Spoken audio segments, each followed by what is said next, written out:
Hello friends, it's me, and today let's check out Project Playtime, but you are not the hero of Poppy's Playtime. I'm sorry, let's go.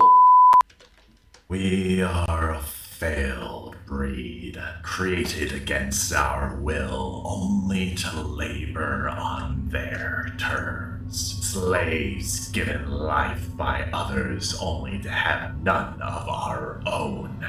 That's a lot of strong words. And now they try to make more of us. No! Get up! Go! Stop them! Is he controlling them? Feed your hunger, slake your thirst. If we can be born on their terms, they can die on ours. Well, someone's angry.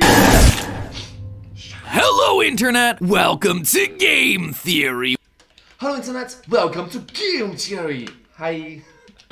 where buttons are gonna light up randomly on screen right now. Press them as fast as you can to play. All right, ready? Green, red, yellow, green, blue, blue, blue, blue. Subscribe? Huh, how'd that get in there? Wait, that's not a button on the screen. Wait, green for green theory, blue for film theory, yellow for food theory. What is the blue for? Huh. Oh, it's below the video. Well, to finish the game, you know what you gotta do. Ladies and gentlemen, welcome back to Poppy Playtime, the game that continues to throw us some curveballs. Is Poppy helping us or not? Are these living toys made from orphans or not? Am I getting weird feelings for Mommy Longlegs, or is that just my normal mommy issues cropping up? You know, the usual question. Alright, something's weird. But today's curveball is anything but usual, as Mob Games decided to surprise us all, not with the drop of Chapter 3, but rather with the reveal of its brand new spin-off title, Project Playtime, a multiplayer survival game where you can literally play as Mom Spaghetti. Eminem would be so proud. In the Eminem, Mom Spaghetti. game, you and your friends act as resource extraction specialists, head into Playtime Co. to collect the parts that'll allow us to build giant living toys. But things aren't as simple as just playing a bunch of rounds of Simon Says. The whole time you're solving puzzles, you'll be hunted by one of the game's monsters, Huggy Wuggy, Mommy Longlegs, and the newcomer, Boxy Boo. My honest reaction, it's incredibly fun to play. The skins are awesome, the emotes are fun, the puzzles find the right level of difficulty. Overall, the team and I had a blast playing it over on GT Live, even if there were a few bugs that needed to be worked out, as Tom would very quickly come to discover. Is that you? Oh yeah. Hey bud, it is you. Literally stuck. It is me. Look at your little army. Oh no, you can still hit me. Oh, don't worry about him though. Tom would make sure he had his revenge in the next round. Uh-oh. No! I have a toy part, Tom! No! I got a toy part! Tom. Come on, no! Tom! Come on, Tom. I had a toy part! Boo, Tom. Everyone, let's all collect. Boo! Everyone! Boo! Tom in the comments. Boo! Like I said, it's a really fun game. But of course, we don't care about whether something is fun or not on this channel. We are here for one thing and one thing only. The lore! The fun? Wait, what? The law! And just like with the gameplay, Mob Games delivered big time here. When you first boot up the game, you're thrown into a tutorial which is full of this stuff. Lore drops left and right. And then when you've played the game enough, you'll also unlock a lore-filled VHS tape, which means it's time for us to head back into the cursed toy box, where today I'm about to prove to you that the scariest, most threatening figure pulling the strings in this game may actually have been the hero all along. That's right, folks, it's classic game theory time. The bad guy wasn't the bad guy after all. In Project Playtime's VHS tape, we're introduced to a new character named Harley Sawyer, known Hi, Harley Sawyer. simply as the Doctor.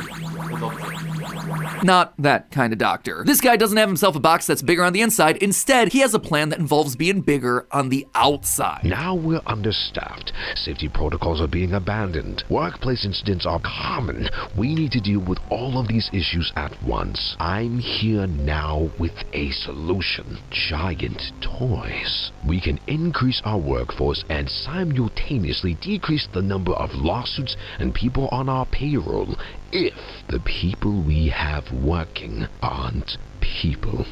Alright, that is a very extreme end of it.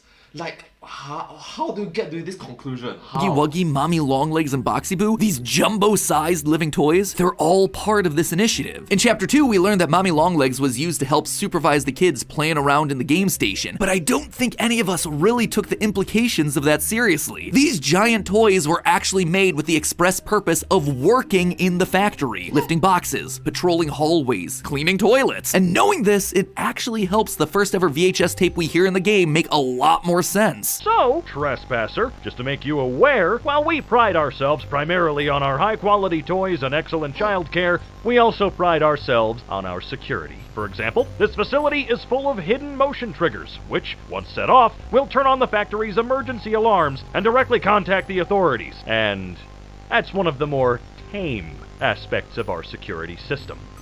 Alright, your security system is weird.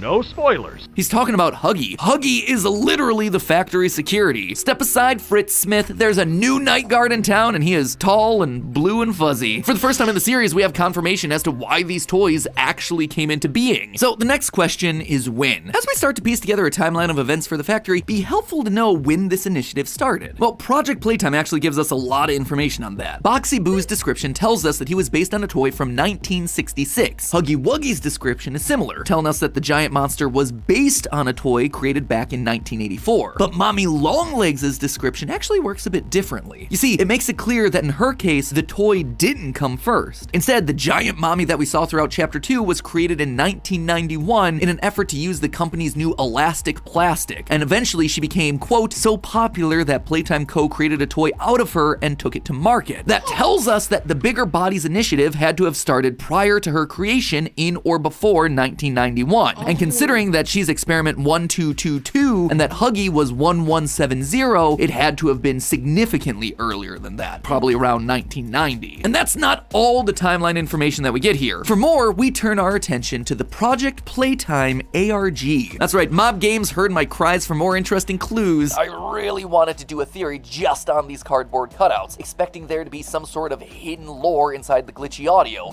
Yes, the ARG! Alternate reality games, so thank you. Perfect place to hide some lore, Mob Games. Wink, wink, nudge, nudge. And so they decided to raise me an entire ARG. The ARG itself is... Let me try. Wink, wink. Oh, sorry. Wink, wink. Nudge, nudge. That sounds weird. Actually super interesting and really complex. Unfortunately, most of it was teasing the new character for this game, Boxy Boo, and by the time we managed to solve it, the teaser was already out, and the game wasn't that far off either. Plus, the ARG's now been wiped from the internet, so it doesn't really make sense for us to cover it anymore. But if you do want to see the ins and outs of it, which are really cool, I highly recommend watching Sheep Rampage's video series on it. They were covering all the puzzles and solutions as they were happening in real time, so definitely worth a watch. It's a long series, but it's a good series, so boom, just solved your afternoon of entertainment. Today, though, we're just gonna be focusing on the details that matter for us moving forward. During the ARG, we heard from a new character named Rowan Stoll, an employee that was initially concerned about Huggy Wuggy being used to watch children. Hello, Mr. Pierre. I know you don't want to hear any more about this. I get it. Sounds like a bad joke, Huggy Wuggy staring at children. If some creep is hiding nanny cams in our mascot's eyeballs, then it's something that needs to be taken seriously. The next video we see of him, though, he's changed his tune. I just want to apologize. I was wrong. Nothing weird is going on here at all. Clearly, he figured out that something more sinister was going on, and that the living Huggy security system was a feature, not a bug. In that Yep, and if you go dive in deeper, you'll get in trouble. Trouble. video, he tries to throw everyone off the scent that he knows anything. I'm not looking into it anymore. And I mean, not that there was anything to look into in the first place. Smooth, Rowan. Very smooth. Clearly, Playtime's aware that he knows too much and wants to silence him. But Rowan hatches a plan. I think I'm gonna die. I had to pretend I'd seen nothing so the company would leave me alone. I've scheduled the company's the servers, the security to be shut down for 60 minutes of maintenance. While security is out, I'm gonna release everything and run. I think they're gonna kill me first. And sure enough, that's exactly what happens. Rowan goes down into the basement and stands face to face with Boxy Boo, who does what toys do best, eats him alive. Notice the dates on all of his videos though, 1991. So for Rowan to have seen a giant Huggy watching children and then get eaten by a giant Boxy Boo, it means the Bigger Bodies program was up and operational by March 30th, 1991. We can also add to the timeline when Project Playtime itself takes place. In Project Playtime, one of the toys that we're tasked with assembling is a large-scale Boogie Boogie Bot, based on the game's NFTs. We know that the toy. Oh, NFTs. Moving on. Boogie Bot was made in 1993, meaning the company had to still be functional as a toy factory at least until then. Considering that this was their last major toy made though, we can assume that the place shut down shortly thereafter. We hear this event happening in Chapter 1 when the toys begin their rampage. Today's events are no doubt in relation to him. Most likely then, Project Playtime takes place sometime in the decade prior to Chapter 1, the time after everyone went missing, but before we return to the toy factory to explore its mysteries. Playtime Co. needed specialists to go into the factory on their behalf to allow him to continue the Bigger Bodies initiative, despite the monsters that are now roaming the hallways freely. But what's interesting is that up until now, we've assumed that these monsters are being driven purely by their hunger, but Project Playtime reveals that that's not the case. They are trying to build more toys, more like you. It has to be stopped. This mysterious voice is talking to Huggy, and presumably the other giant toys throughout the factory, getting them to work together in order to feed themselves, but also to stop those who are trying to make the Bigger Bodies initiative a success. Whoever this mysterious voice is, they do not want more monsters to be created. But who could it possibly be? Fortunately, I didn't have long to wait for an answer because during my playthrough on GT Live, I got a loading screen that told me exactly who it was. I got a loading screen. Which one did you get? I got Mommy Longlegs being puppeteered by 1006. That's the one. Yeah, mine is Huggy just chasing people, so you definitely got the interesting one. You got the lore there. I got the lore, see? Experiment Yes, you got the lore. 1006 has been one of the franchise's biggest mysteries. Each installment reveals a little bit more about him. The first chapter showed us that he was a prototype to all these toy experiments, that he had a digestive tract but didn't require food to survive. The second chapter revealed him to be incredibly intelligent, tampering with cameras and alarm clocks in order to sabotage the scientists doing experiments on him. He even showed up at the end of chapter 2 to drag a lifeless Mommy Longlegs away. But his end goal, his motivation, has largely been a mystery. Thanks to this tutorial though, we now know what he wants. He's trying to stop the experiments. He's trying to stop people being used to make these toys. That's why he helped to release all the giant toys before the events of Project Playtime. Though still missing, today's events are no doubt in relation to him. His absence was a flaw in the scientific process. The giant So it's a him, it's a his, it's a male. Huh, interesting. toys are organized. They're working together. And it's because this one creation is able to psychically talk to them all. Again, this gives more clarity to something that we heard back in chapter 1. Coordination and cooperation is evidently within his skill set. And while he doesn't want more toys to be made, he is taking care of all the monsters that already exist. The others are hungry. The others are starving. Get up. He's keeping them fed, he's keeping them alive, and most importantly, he's keeping them safe. These people didn't ask to be turned into toys. This isn't what they wanted. And while 1006 can't fix them, he can keep them alive. He has good intentions. Even though he's got himself a scary voice and a creepy metal claw hand, I think he's the good guy. He might actually be the hero of this story. And his heroism isn't just limited to protecting the monsters. We know based on documents from chapter 2 that he's also actively trying to save kids. One thing everyone put together fairly quickly after chapter 2's release was the fact that Playtime Co. seemed to be testing children in order to put them into the perfect toy. Specifically, we see 2 documents outlining the performance of Michaela Hyssop as the researchers try to pair this girl with Candy Cat. But one of the things that all of us overlooked was how these performance assessments ended. Neither document is finished. Both of them trail off as the pen scribbles off the page. What's more, there's blood on the paper. Why is it unfinished? Were the scientists unable to finish them? Suggests that not just once, but twice, researchers were killed while testing Michaela. And Michaela actually sees it coming. At the end of both the documents, while undergoing the statues game, we read that Michaela is distracted by something else. Presumably, this is the giant monster that's coming to kill the researchers. This tells us then an important detail. The prototype is saving these kids as many times as it takes. Whether it was Mommy Longlegs coming in to kill the researchers or the prototype himself, we know that the prototype's behind it because he's the one puppeteering all the big monsters, and he has repeatedly stepped in to save the kids. I don't know about you, but that sounds like a good guy to me. And he's not only using the other monsters to save the kids, he's also using us. Remember that line I just showed you from the monster tutorial? The others are hungry. The others are starving. Get up. Those last 2 words, don't they seem familiar? Yep, the death messages from both chapters almost always end with those exact words. Get up.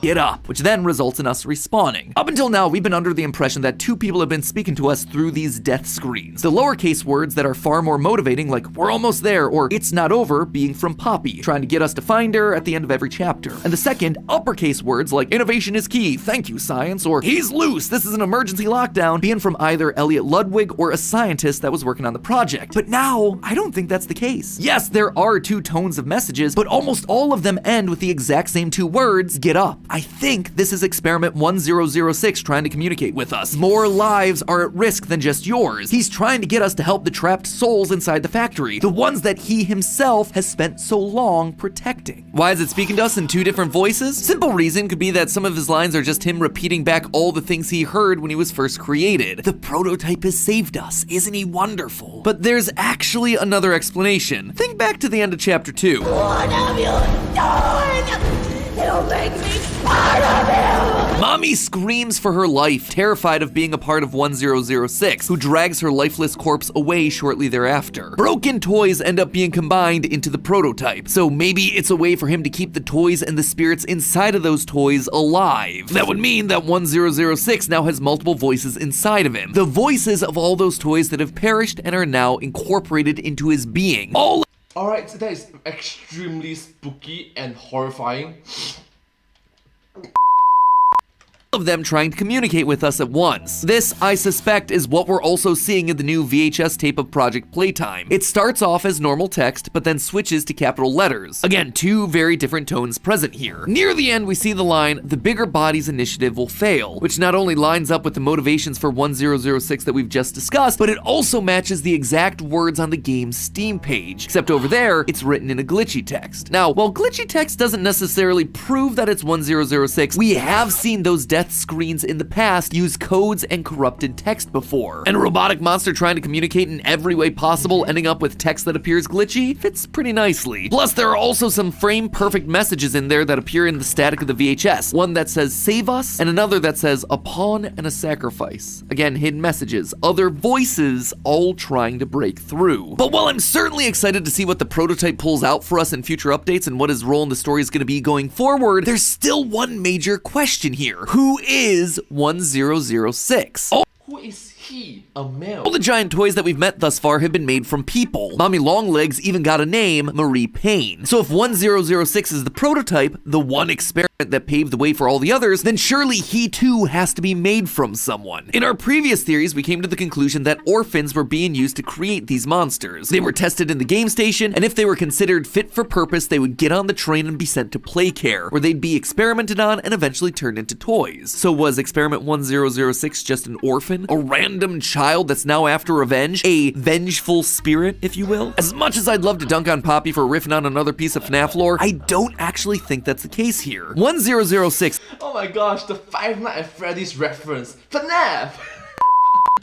Is incredibly intelligent, able to take control of the other toys, manipulate and trick the scientists in the toy factory, while later experiments like Huggy were described as obedient. These later experiments were made from children who could be trained and molded into what they needed to be, but the prototype was different. He was an adult, one we've gotten to know a lot about in recent chapters. I propose that 1006 is none other than the founder of the company, Elliot Ludwig. Now, I'm not the first theorist to suggest this. Ever since the release of chapter 2, it's actually been a fairly common theory. However, I really feel like now we have the evidence to hammer this one home. We know that Elliot Ludwig suffered a tragic loss in his family in the 1960s, presumably his daughter, who would then go on to be remade in Poppy. And throughout the game thus far, Elliot is always described as a family man at heart, and he's always giving credit for his business to the children. Now, call me cynical, and maybe I've played just one too many indie horror games at this point, but I see stuff like that and I immediately think, oh, this guy. So aka this individual is a very good father figure for all, right? That's why he saved them and he feed them, keep them alive.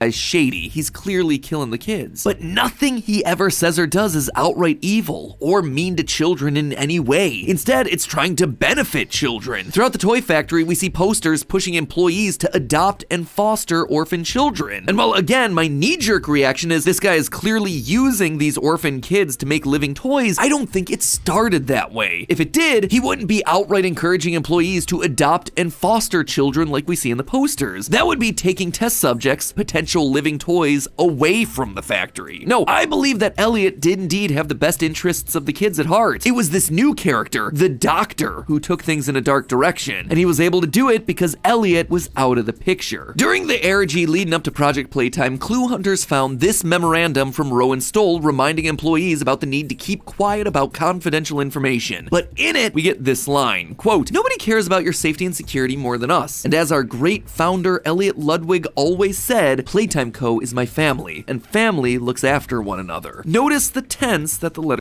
By then, Elliot Ludwig is no longer in the picture. uses. It's past tense. He is out of the picture by the time the whole Bigger Bodies initiative gets into full swing. So where did he go? In chapter 2, there's a note on Elliot's desk about using poppy gel to bring dead rats back to life. That note is labeled Experiment 814. Almost 200 experiments prior to the prototype. Why would such an old note be sitting on his desk? We know at least another 400 experiments took place after this one. Surely memos about those later experiments would be at the top of the pile, but no, we find this old note. A note that, at the very end, mentions using larger subjects for the test. I think Elliot realized what was being proposed here and tried to shut the entire operation down. However, Harley, the Doctor, was determined. My name is Harley Sawyer.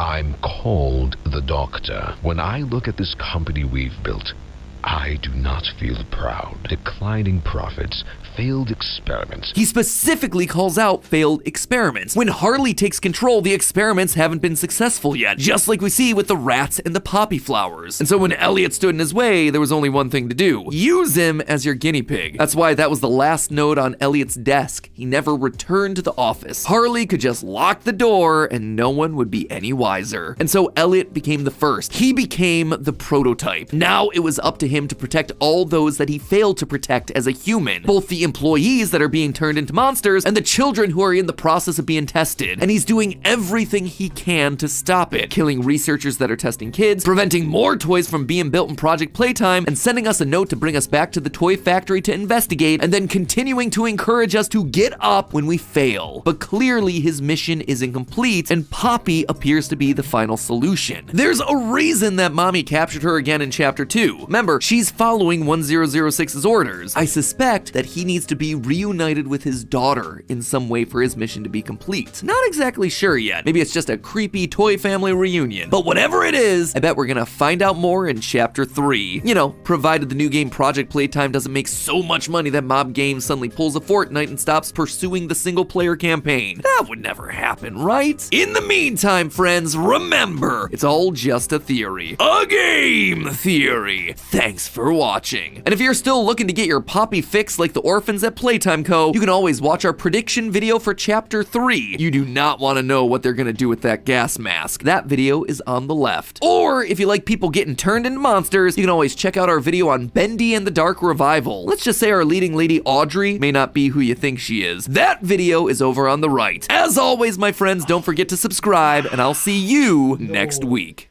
Wow. Goodness. The lore. Wow. It's dark. It's deep, by the way. Wow. Okay. Please remember to subscribe. But hey, that's just a theory. A game theory. Thanks for watching. And I hope to see you in my next video. Bye bye. Thank you so much. It was awesome. Subscribe. Thank you.